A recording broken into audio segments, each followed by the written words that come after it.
Good afternoon everyone. Umpisahan na nating lutuin yung ating gulay. Mag-isa muna tayo ng sibuyas, bawang, tsaka luya. Yan. Gisahin muna natin guys.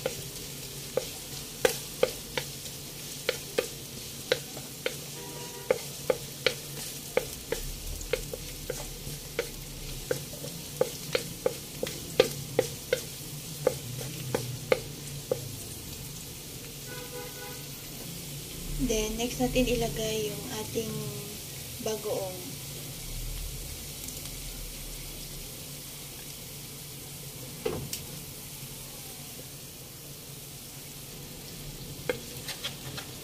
Igisa muna natin.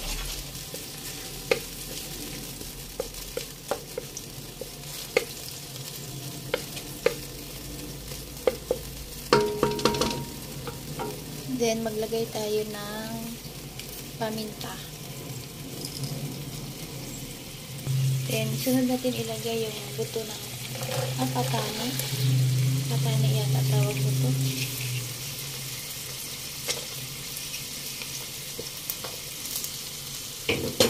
Ito yung ating inunang ilagay kasi ito yung matagal palambutin.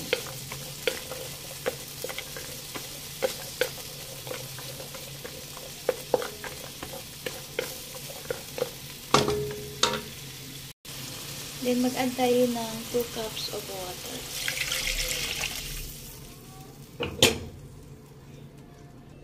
Then, takpan muna natin.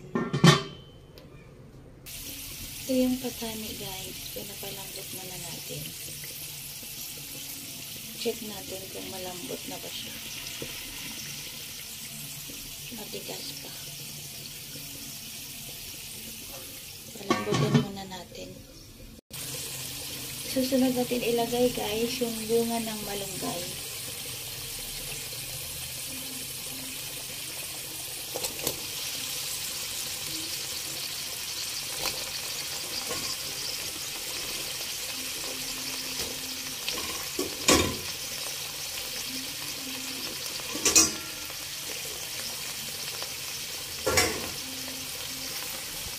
Then haluin lang natin.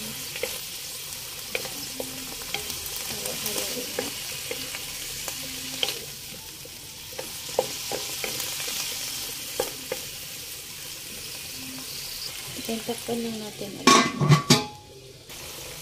Medyo malambot na guys yung ating bunga ng malunggay. Next natin ilagay ay yung sigarilyas.